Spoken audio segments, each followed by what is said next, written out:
जय Hind everyone, welcome to my YouTube channel. मैं आपको class 10th ICSE RS Agarwal का मैथ करा रहा हूँ। डियर स्टूडेंट्स, मैंने chapter number 6 problem on quadratic equation start कर रखा है।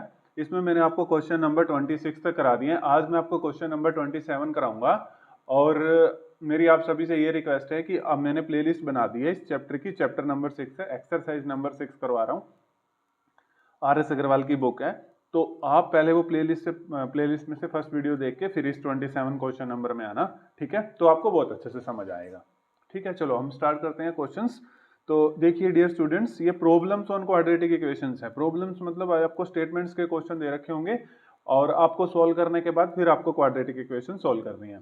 देखो बच्चों, इसमें ना हर एक टाइप के क्वेश्चंस आते जा रहे हैं, है ना? जैसे अब ट्रेपेजियम का कंसेप्ट का मैंने अभी तक एक भी क्वेश्चन नहीं कराया। पहले मैं आपको ट्रेपेजियम का कंसेप्ट बता दूंगा, फिर आपको क्वेश्चंस करा दूंगा, ठीक है जी? उसमें कोई दिक्कत नहीं है। तो मैंने एक वर्ड देखा इसमें, अभी मैं क्वेश्चंस नहीं पढ़ रहा डियर स्टूडेंट्स, मैंने वर्ड देखा ट्रेपेजियम। तो मैंने ट्रेपेजियम देखते ही मेरा ये पूरा हक बनता है कि मैं आपको ट्रेपेजियम के बारे में पहले बताऊं, फिर मैं आपको क्वेश्चन कराऊं, है ना? तो देखिए बच्चों, ट्रेपेजियम ट्रेपेजियम में क्या होता है? ट्रेपेजियम की कुछ शेप ऐसी होती है, आपने 9th क्लास में बहुत सारे क्वेश्चन करे हैं ट्रेपेजियम के ऊपर, ठीक है?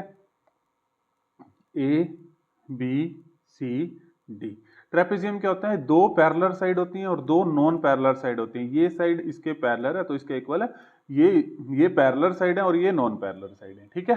तो ट्रेपेजियम में क्या होता है? यहां से हम एक परपेंडिकुलर, ये हम डिस्टेंस बोल देंगे इसको, ठीक है? दोनों लाइन के बीच में परपेंडिकुलर डिस्टेंस होती है, ठीक है? अब देखिए, अब ट्रेपेजियम का एरिया क्या होता है प्यारे बच्चों, देखो, ठीक है? अब आपको वो कहेगा एरिया बताओ ट्रेपेजियम का, तो देखो क्या होता है फॉर्मूला, हाफ इंटू लिखो यहाँ पे sum of, half into sum of parallel, parallel मैंने ऐसे लिख दिया, sum of parallel side into में डिस्टेंस,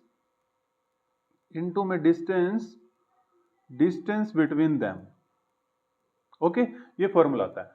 एक मिनट, अब विजिबल नहीं होगा तो यहां से देखिए प्यारे बच्चों, area half into sum of parallel side into में डिस्टेंस बिटवीन देम, ये फॉर्मूला होता है, ठीक है? एरिया ऑफ ट्रेपेजियम का। अब हम क्वेश्चन पढ़ेंगे, क्वेश्चन के साथ साथ इस क्वेश्चन को उड़ाते जाएंगे, ठीक है? क्वेश्चन नंबर 27 है, देखिए। अब देखिए प्यारे बच्चों questions, length of the parallel side of a trapezium are x+8 and 2x+3। ये थी पैरेलल साइड, ये दे रखी है x+8 और ये दे रखी है 2x+3, ये दे रखी है 2x+3, ठीक है जी? किसी को कोई दिक्कत? और डिस्टेंस बिटवीन देम, और ये डिस्टेंस भी दे दी है between them x+4। If it's area, area भी दे दिया यार, ठीक है? एरिया भी दे दिया हमें, तो एरिया दे दिया है 590।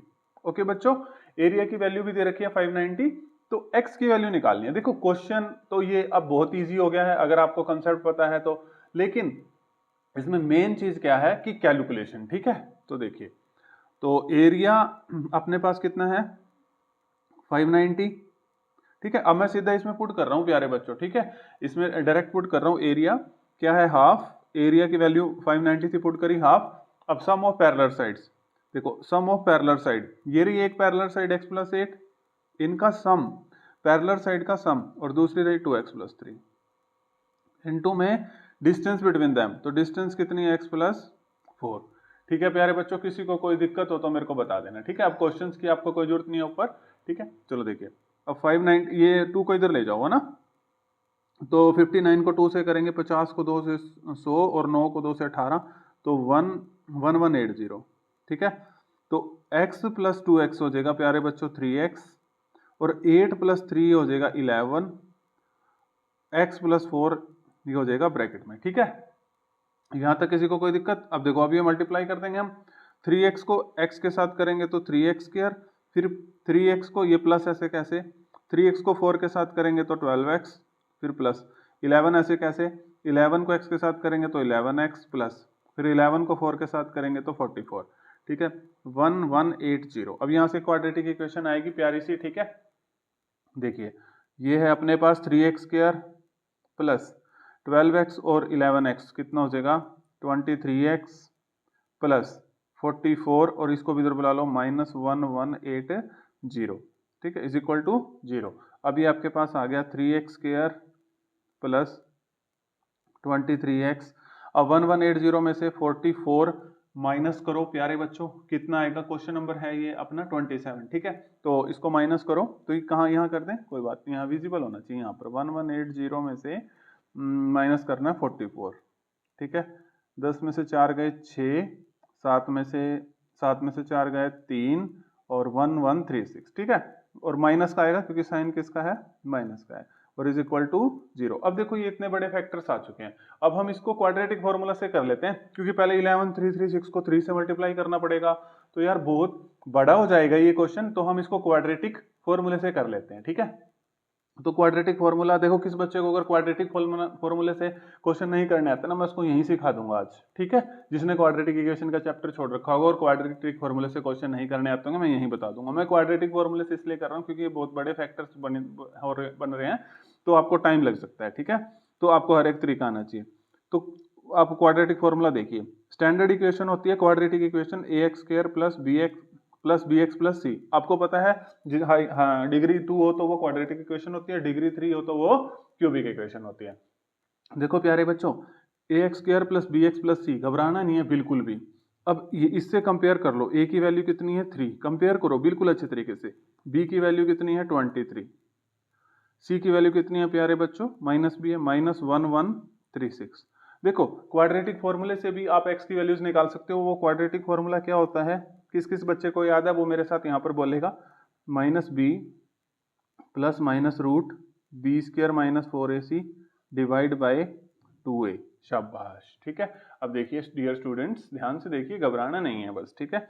x is equal to minus b की वैल्यू कितनी है 23 प्लस माइनस रूट b कितना है 23 का स्क्वायर -4, a की वैल्यू कितनी है 3, c की वैल्यू कितनी है माइनस, तो माइनस माइनस ये प्लस हो जाएगा, इंटू में 1136 और डिवाइड बाय 2a, ठीक है। 2a, a की वैल्यू कितनी है 3। मैं आपको हर तरीके से क्वेश्चन बता दूंगा, बस आप घबराना मत, ठीक है। -23 प्लस, अब इस कैलकुलेशन के लिए मैं कैलकुलेटर यूज कर लेता हूँ ताकि जल्दी हो जाए, मैं आपको नंबर ऑफ क्वेश्चंस करा दूं, ठीक है। लेकिन आपने नहीं करना भाई ये कैलकुलेटर यूज, ठीक है। तो 23 का पहले हम स्क्वायर कर लेते हैं, 23 इंटू 23, 5 to 9, ठीक है। वैसे 39 तक मैंने स्क्वायर याद कर रखे हैं, 30 तक, वैसे 50 तक भी याद है, ठीक है। 5 to 9, अब इसको मल्टीप्लाई कर लो, ठीक है। 1136 इंटू 3 इंटू 4, ठीक है। तो ये आ गया 13632, ठीक है। ये मैंने इनको मल्टीप्लाई कर दी, और डिवाइड बाय कितना है 2 इंटू 3 6। अब इसको हम प्लस भी कर लेते हैं प्यारे बच्चों, 11362 में हमने प्लस करना है 5 to 9, तो 14 -23 plus root 1461 divide by 6। Question जल्दी हो जाएगा इसलिए, ठीक है, और मेरा कोई पर्पस नहीं है, ताकि मैं आपको नंबर ऑफ क्वेश्चंस ज्यादा करा दूं प्यारे बच्चों। अब इसका स्क्वायर रूट आपको इस फॉर्मूले से अगर नहीं निकालना आता ना, तो मेरे को बता देना भाई कि ये वाला मेथड आपको नहीं आता, ठीक है, जरूर बता देना। वैसे मैंने वॉल्यूम सरफेस एरिया का चैप्टर कराया, वहां पर भी कराया, मुझे कमेंट बॉक्स में लिख देना, मैं अलग से वीडियो बना के ऐड कर दूंगा, मुझे कोई प्रॉब्लम नहीं है, बता देना। वैसे ये आपको आता होगा स्क्वायर रूट निकालना, तो हम यहाँ से डायरेक्ट निकाल लेते हैं, 14161, तो 119, ठीक है, -23 प्लस 119 डिवाइड बाय 6। एक मिनट, फॉर्मूले में यहाँ पर प्यारे बच्चों प्लस माइनस था ना, प्लस माइनस, तो प्लस माइनस लगा लो, कोई बात नहीं है, तो ठीक है। चलो देखो, अब हमारे पास दो वैल्यू आ गई, यहाँ से एक -23, एक बार प्लस को कंसीडर करो, प्लस 119 डिवाइड बाय 6, कोमा लगाओ, फिर -23, एक बार माइनस को कंसीडर करो, डिवाइड बाय 6, ठीक है। अब आपके पास है 119 -23, ठीक है, हाँ जी, तो कितना हो जाएगा ये 96, ठीक है। ये साइन किसका आएगा, प्लस का, तो 96/6, एक तो ये आ गया, और 119, ठीक है, 119 प्लस 24, तो ये आ गया 23 है ना, तो 142 हो जाएगा, तो ये हो जाएगा 142 माइनस में, ठीक है, डिवाइड बाय 6, ठीक है।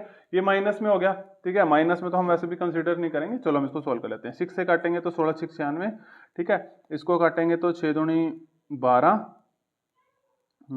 6 दूनी 12 और 2 ये आ जाएगा 6 दूनी 12 और 2 पे 6 18, 23 पॉइंट समथिंग, इसको हम कंसीडर नहीं करेंगे क्योंकि माइनस में है ये, ठीक है।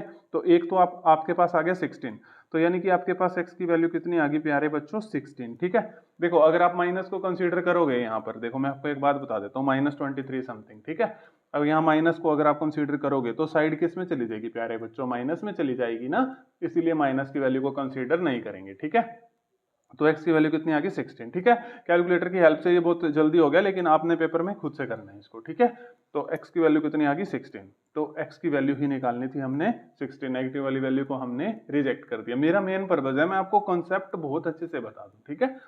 तो अब देखो, वैसे मैं कैलकुलेशन भी आपको हर एक चीज बता रहा हूं ताकि किसी को भी किसी भी तरीके की कोई भी दिक्कत ना आए, ठीक है। यूट्यूब पे किसी का समय वेस्ट नहीं होना चाहिए, मेरा मेन पर्पज ये है, ठीक है। अगर आप देख रहे हो तसल्ली से बैठ के तो यार कुछ सीख के जाओ, ठीक है। अब देखिए, अब क्वेश्चन नंबर हम आ चुके हैं 28 पे। चलो, ratio between the length and breadth of a rectangular field is 3:2। If only the length is increase by 5 metre, the new area of the field will be 2600 square metre. What is the breadth of the rectangular field? Okay, कोई बात नहीं समझ आया कोई बात नहीं, आप एक रेक्टेंगुलर फील्ड बनाइए, ये लो जी बना दिया, ठीक है। ये इसकी क्या है लेंथ, और ये इसकी क्या है प्यारे बच्चों ब्रेड्थ, ठीक है। लेंथ और ब्रेड्थ मैंने बना दी। लेंथ अब इसने दी है, जो लेंथ है वो रेशियो में है 3 और ब्रेड्थ कितनी है 2। जब भी रेशियो में वैल्यू होती है ना तो हम एक मल्टीपल ले लेते हैं x, 3x, तो हमने ये लेंथ हमने मान ली 3x, ब्रेड्थ हमने मान ली 2x। पेपर में लिख देना, let the length of the rectangular is 3x, let the breadth of the rectangular field is 2x। ये सारी चीजें लिख देना, आप सभी से रिक्वेस्ट है प्लीज लिख देना यहाँ पर, ठीक है। तो लेंथ होगी 3x, ब्रेड्थ होगी 2x। अब इसने कहा है प्यारे बच्चों देखो, एरिया क्या होता है रेक्टेंगुलर का, रेक्टेंगल का एरिया क्या होता है सभी प्यारे बच्चों को पता होगा, लेंथ इनटू ब्रेड्थ। पेरीमीटर भी बता दो, अगले क्वेश्चन में यूज होएगा, बता दो कमेंट बॉक्स में लिख दो फटाफट वीडियो पॉज करके। ये एरिया होता है इनटू बी। लेकिन अब इसने कहा है if only the length is increase by 5 metre, अगर हम लेंथ को 5 मीटर इंक्रीज कर देते हैं, ठीक है, और ब्रेड्थ में कोई कुछ चेंज नहीं करते, तो ब्रेड्थ तो ऐसे कैसे है 2x, ठीक है। और जो नया एरिया बन जाता है वो 2600 बन जाता है। बन गई इक्वेशन, किसी को कोई दिक्कत इस इक्वेशन बनाने में? अगर किसी को कोई दिक्कत आई है तो इधर आओ मेरे पास, लेंथ इनटू ब्रेड्थ ये थी एरिया, एरिया बन जाता है 2600, लेंथ कितनी थी 3x, लेंथ में हमने 5 इंक्रीज कर दिया और ब्रेड्थ में कुछ नहीं किया, ऐसे की ऐसे, तो ये इक्वेशन बन गई। बस यहाँ से हमारे पास x की वैल्यू आ जाएगी, और इसने ब्रेड्थ पूछी है ब्रेड्थ बता देंगे, अगर लेंथ पूछी है तो लेंथ, इंक्रीज्ड लेंथ पूछी होती तो इंक्रीज्ड लेंथ भी बता देते, ठीक है। x की वैल्यू निकालने के बाद आप सब कुछ बता देंगे इसको, ठीक है प्यारे बच्चों। देखो अब इसको सॉल्व करते हैं। देखो पहले तो इसको काट लो, ये 2 से इसको 1300 पे कट जाएगा ये, ठीक है। तो यहाँ रह जाएगा 1300, यहाँ रह जाएगा 3x + 5, और ये x, इसको मल्टीप्लाई करेंगे 3x स्क्वायर, x को 3x से, x को 5 से 5x, और 1300, ठीक है। अब देखो प्यारे बच्चों ये फैक्टर्स हैं, अब तो 3x स्क्वायर + 5x, अब 1300 को इधर बुला लेंगे, ठीक है। अब देखो फैक्टर बनाने हैं, ये तो आप बना लोगे, फिर भी मैं बता देता हूँ, 1300 को 3 से करोगे तो 3900 आना चाहिए। पहला स्टेप होता है इसको इससे मल्टीप्लाई करो, मल्टीप्लाई करने पे 1300 आना चाहिए, 3900 सॉरी, ये हमने पहले भी करा है क्वेश्चन, ऐड और सब्ट्रैक्ट करने पे 5 आना चाहिए। तो मुझे तो याद ही है 65 और 60, प्रैक्टिस हो जाती है ना, 65 और 60। अगर किसी बच्चे को नहीं आता तो आपसे रिक्वेस्ट है इस तरीके से निकाल लेना, 3 की टेबल पे ऐसे, मतलब प्राइम फैक्टराइजेशन मेथड से निकाल लेना, ठीक है। अब मैंने यहाँ पर अपना बहुत सुंदर सा एक चार्ट बता रखा है आप लोगों को, कैसे करते हैं इसको, ऐसे कैसे लिख दो पहले वाली टर्म को, फिर ये लास्ट वाली टर्म को भी ऐसे कैसे। अगर प्लस माइनस है तो मैंने आप प्यारे बच्चों को चार्ट बता रखा है, प्लस माइनस है तो plus minus minus, plus minus minus, और जो बड़ा फैक्टर है उसको यहाँ चिपका दो, छोटे फैक्टर को यहाँ पर, और साथ में x चिपका दो। माइनस में कभी कोई गलती हो जाए तो मुझे बता देना, प्लस माइनस में। अब देखो, अब यहाँ से अपना 3x कॉमन आ रहा है, 3x कॉमन ले लो, ठीक है। 3x कॉमन आ जाएगा, नहीं x कॉमन आ रहा है, ठीक है। तो ये हो जाएगा 3x + 65 माइनस, यहाँ से 60 कॉमन आ जाएगा माइनस का, तो ये प्लस का हो जाएगा, साइन चेंज हो जाएगा। अब हमें पता ही है 65 पे कट होगा, काटने मत बैठ जाना, हमें पता ही है, ठीक है। किसी को कोई दिक्कत, किसी को कोई दिक्कत हो तो बताओ, ठीक है।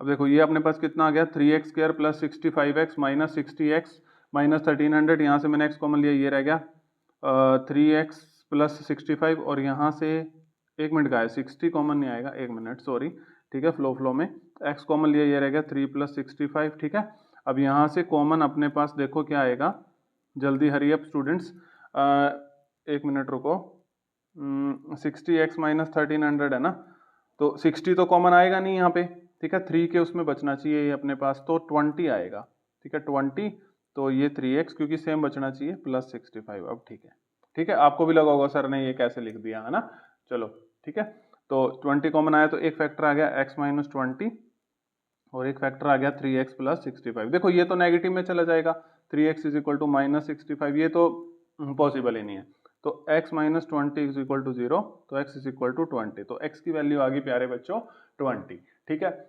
अब हमारे पास x की वैल्यू 20 आ गई, लेकिन हमने ब्रेड्थ निकालनी थी, तो ब्रेड्थ कितनी है डियर स्टूडेंट, ब्रेड्थ है 2x, ठीक है, तो x की वैल्यू कितनी आई है 20, तो 20 इंटू 2 40, ब्रेड्थ निकालनी तो इसका आंसर आ गया 40, तो ब्रेड्थ कितनी आ गई अपने इस क्वेश्चन में 40, ठीक है। मैंने एक एक चीज समझाने की कोशिश करी है, अगर फिर भी किसी बच्चे को कोई डाउट रह जाता है तो कमेंट बॉक्स आप सभी के पास है, ठीक है, तो मेरे को बता देना।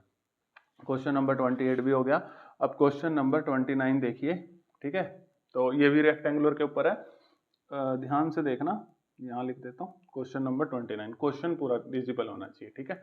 देखो पहले हम रेक्टेंगल बना देते हैं यहाँ पे, ये भी बहुत सुंदर क्वेश्चन है, आपको लगा होगा इतना बड़ा क्वेश्चन लिखा हुआ है, कुछ नहीं है, बस ध्यान से देखना, कोई भी दिक्कत नहीं आने दूंगा किसी भी क्वेश्चन में, ठीक है। ये रेक्टेंगल मैंने बना लिया, अब इसने कहा the perimeter of rectangular plot of land is 144, okay, जो पेरीमीटर है मैंने P से लिख दिया 114 दे रखा है, तो ये L है, ये B है, ये B है, ये L है। पेरीमीटर का फॉर्मूला अगर किसी बच्चे को नहीं आता मैं समझा देता हूँ, पेरीमीटर का मतलब होता है आउटसाइड बाउंड्री का सम कर दो उठा के, तो L plus L 2L, B plus B 2B, तो यहाँ से 2 कॉमन लो, L प्लस B, तो फॉर्मूला ये बन गया, बस किसको अगर किसी को नहीं आता तो, ठीक है।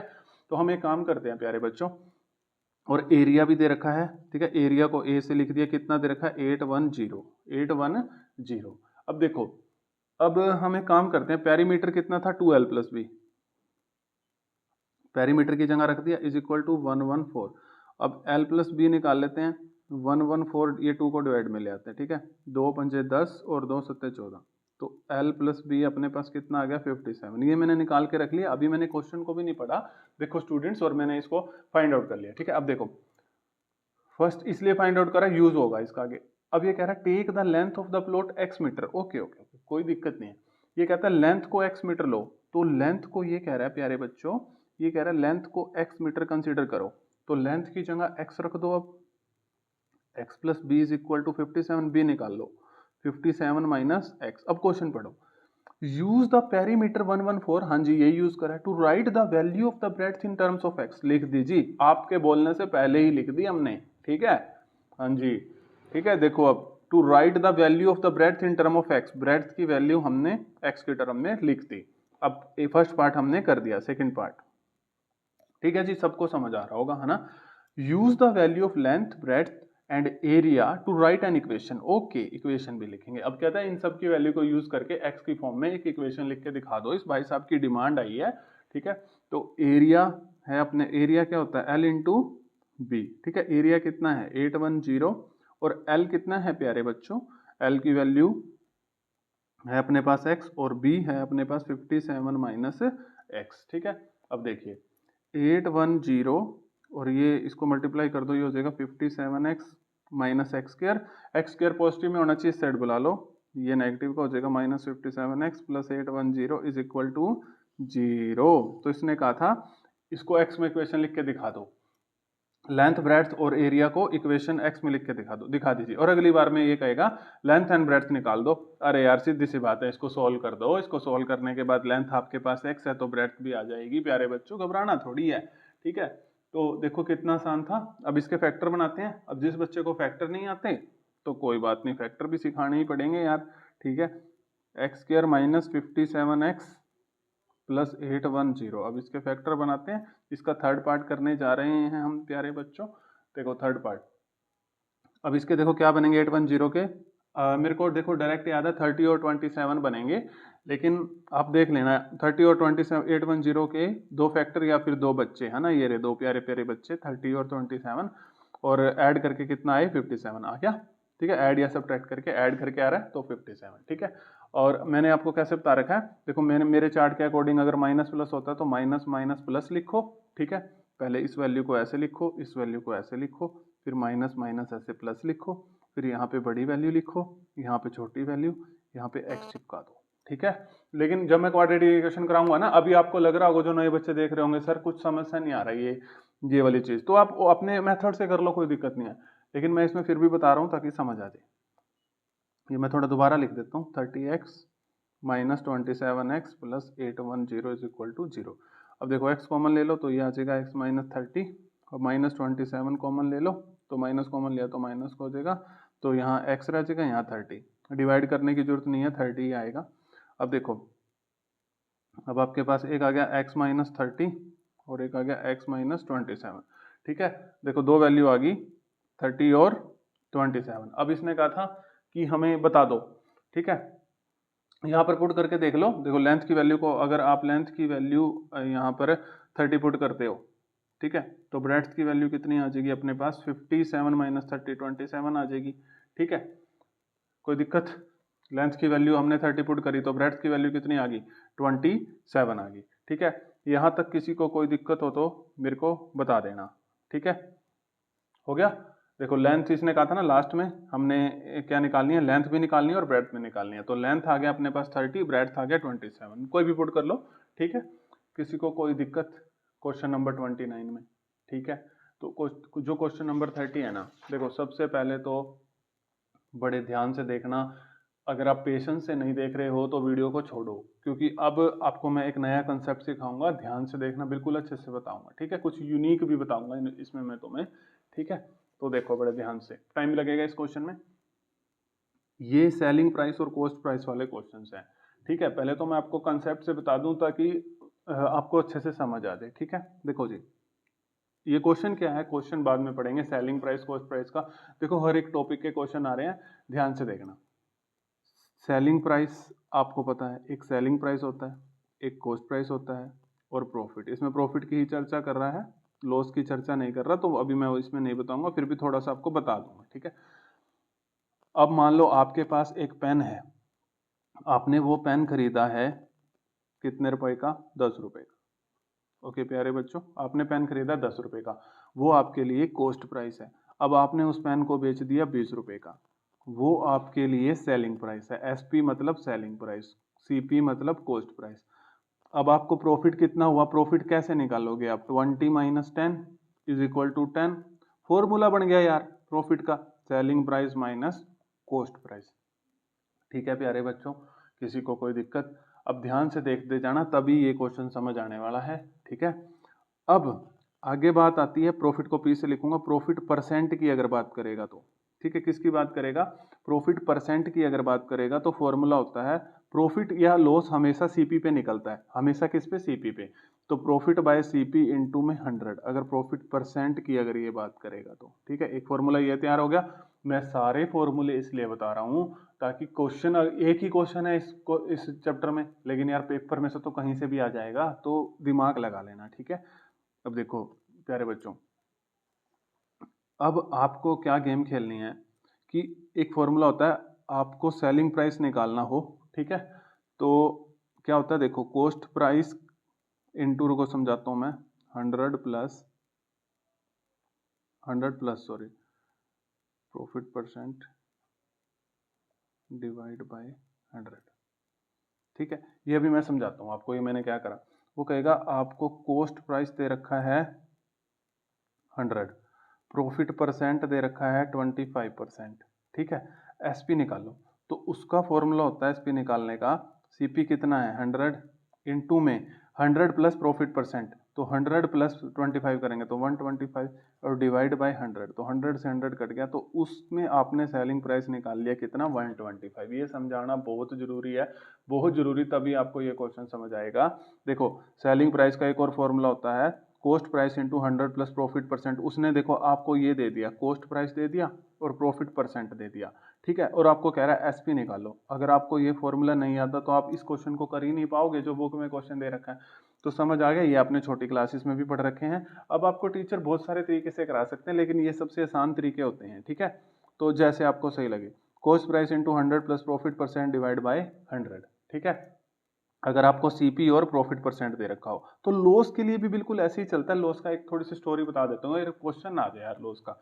लॉस में सीपी माइनस एसपी, बस। बाकी लॉस परसेंट में लॉस बटे सीपी इंटू 100, इसी तरीके से चलेगा। यहाँ पे माइनस लॉस परसेंट हो जाएगा, कोई दिक्कत किसी को? कोई दिक्कत? प्लस की जगह माइनस लॉस, यही चलेगा, बिल्कुल यही प्रोसीजर चलेगा अगर लॉस पे भी क्वेश्चन आ जाता है तो।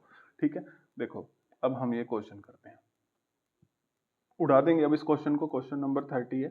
ठीक है, देखो, a man buy an article for, buy मतलब कॉस्ट प्राइस दे दी x, okay, sell it an, selling price दे दिया हमें 56, और ये गेन मतलब प्रॉफिट को गेन भी बोलते हैं।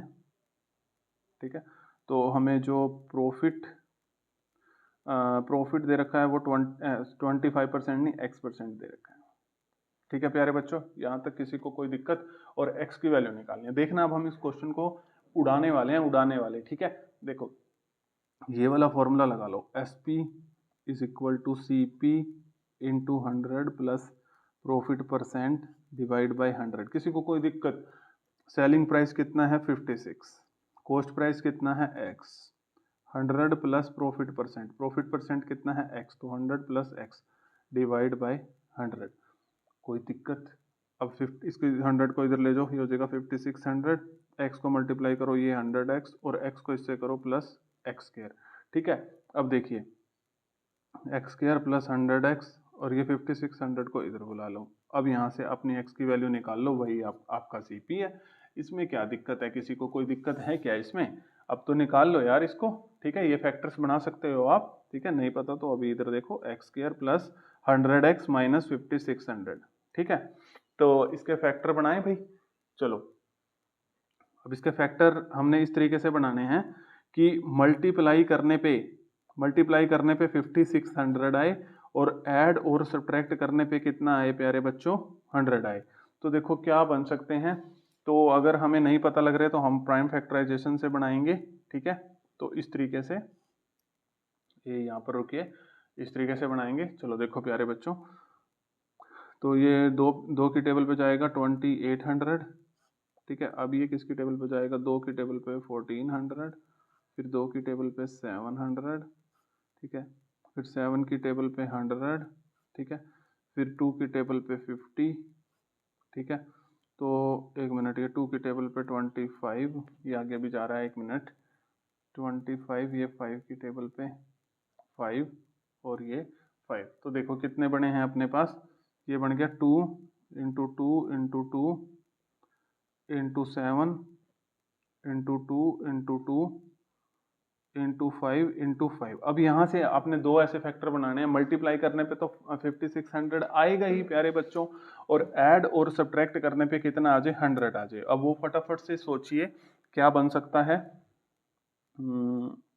एक मिनट है, 40, एक मिनट में देख लूँ, 5 8 8 और 5 40, 7 दूनी 14 28, एक मिनट, 40 8 का करूँगा 40 35, एक minute, 2 into 2 into 7 into 2 into 100, 140, ये 40, 140 और 40, ये बन रहे हैं 140 और 40। देखो मिल गए जी फैक्टर। ठीक है, तो देखो कैसे मिले, ये 8, ठीक है, 8 को 5 से किया मैंने, 8 को इससे 5 से किया 40, और 5 35 को 2 से किया 70, 140, 140 और 40 बनेगी। ठीक है, वो आप जैसे मर्जी बना सकते हो।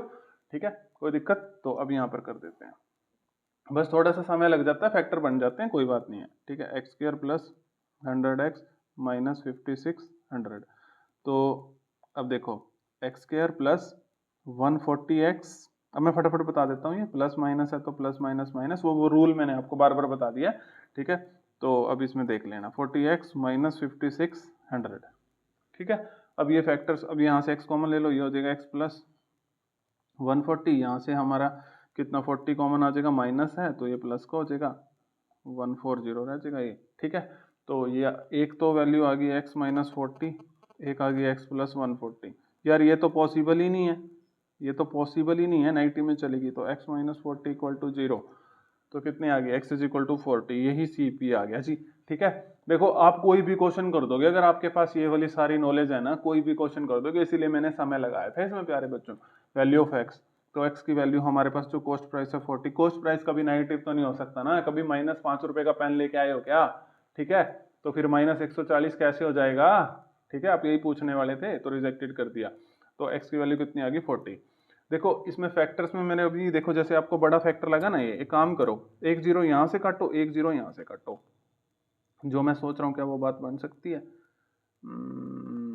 नहीं बनेगी भाई, जो मैं सोच रहा था कि शॉर्ट में मैं बच्चों को सिखा के जाऊं, चलो ये आप इस तरीके से कर लेना, ठीक है। तो मैंने आपको क्वेश्चन नंबर 30 तक करवा दिए हैं, अब सिर्फ 6 क्वेश्चन रह गए हैं प्यारे बच्चों, ठीक है। तो 6 के 6 क्वेश्चन भी करवा दूंगा, अगर आपको अभी भी कोई डाउट, कोई कमेंट, तो मतलब कोई भी डाउट है तो कमेंट बॉक्स में बता देना। Thank you everyone.